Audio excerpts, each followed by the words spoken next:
inside our bodies are chemicals that are trying to get us to do things that are in the best interest of us. They are endorphins, dopamine, serotonin, and oxytocin. Endorphins. Endorphins are designed to do one thing and one thing only: mask physical pain.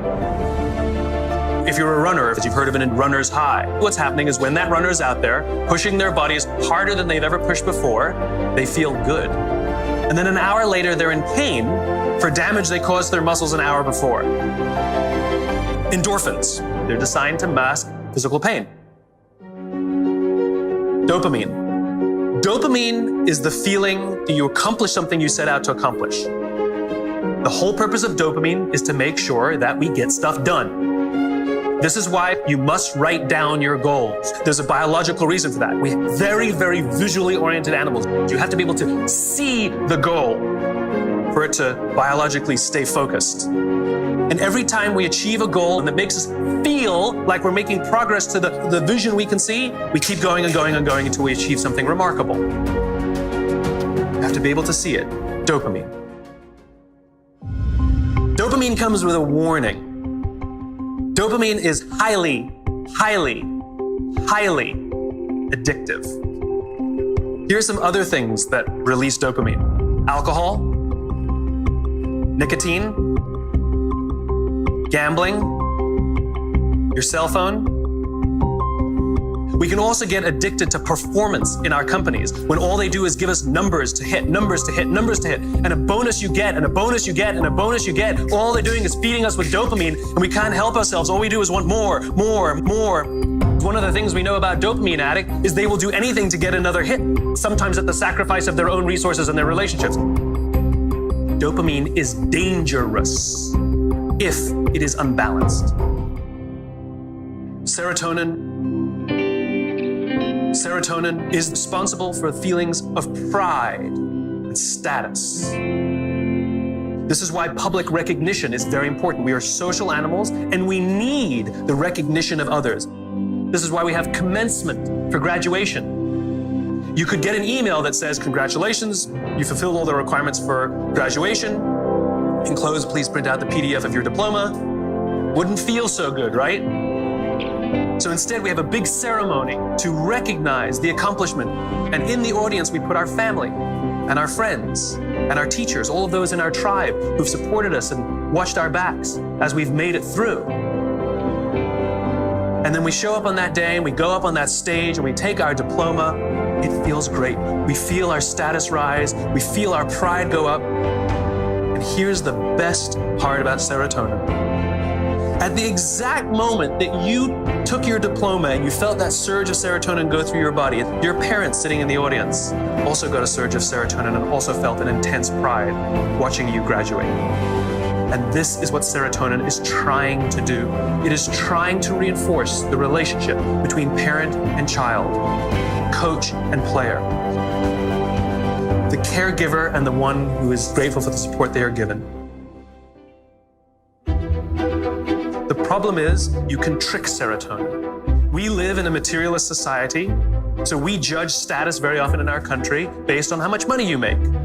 So any conspicuous display of wealth raises your status. This is why they put the logos on the outside. No good on the inside, nobody can see them. So you can actually feel your confidence rise when you put on the stuff, because it's showing this display of status. It feels great. The problem is there was no real relationship that was reinforced because of it. You tricked the system. That's why we keep trying to accomplish things and accumulate more and more material goods, and yet we never feel successful because there was no relationship. We tricked it.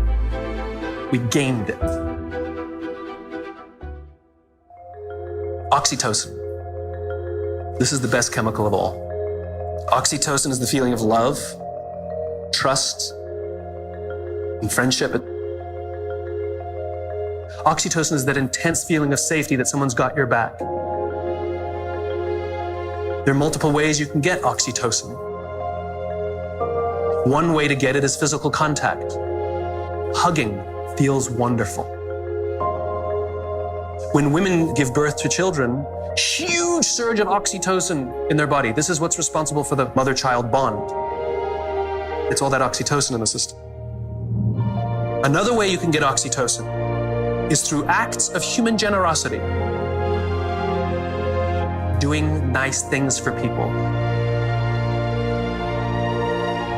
Remember, our bodies are trying to get us to repeat behaviors that are in our best interest, and it's making us feel good when we see or do acts of human generosity so that we will do them. In fact, the more oxytocin you have in your body, the more generous you actually become. It gets better than that. Lots of oxytocin in your body inhibits addiction. It boosts your immune system. It makes you healthier.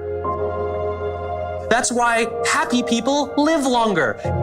It's why couples live longer. It increases our ability to solve problems. It increases our creativity. It's really good for us, and it's not addictive. It just feels great. There's one more chemical I haven't told you about. Cortisol. Cortisol is the feeling of stress and the feeling of anxiety. We share these chemicals with all the social mammals. Cortisol is designed to keep us alive. It is the first stage of fight or flight. It makes us paranoid. It makes all of our senses hyper-attuned to look for danger. It injects glucose into our muscles to make us stiff and ready to go in case we need to fight or flight. It increases our heart rate like crazy. Cortisol, to get all of that extra energy, it needs to shut down non-essential systems. So it shuts off things like growth. You don't need your fingernails to grow at that moment. It shuts it off. The other thing it shuts off is our immune system. Don't need it in that moment. The problem is you're not supposed to have cortisol in your system all the time. You're supposed to have it in and then gone. One of the things cortisol does, it inhibits the release of oxytocin. Biologically, if you work in a high-stress environment where you don't feel safe, you are biologically less empathetic and less generous.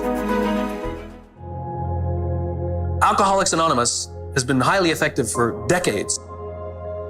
Alcoholics Anonymous knows that if you master all 11 steps, but not the 12th, you will drink again. The 12th step is the commitment to help another alcoholic. Service. Service to another.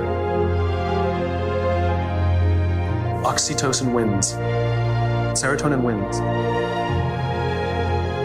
The more we look after each other, the safer we feel, the more we feel like we belong, and the more we will work together to confront the dangers outside.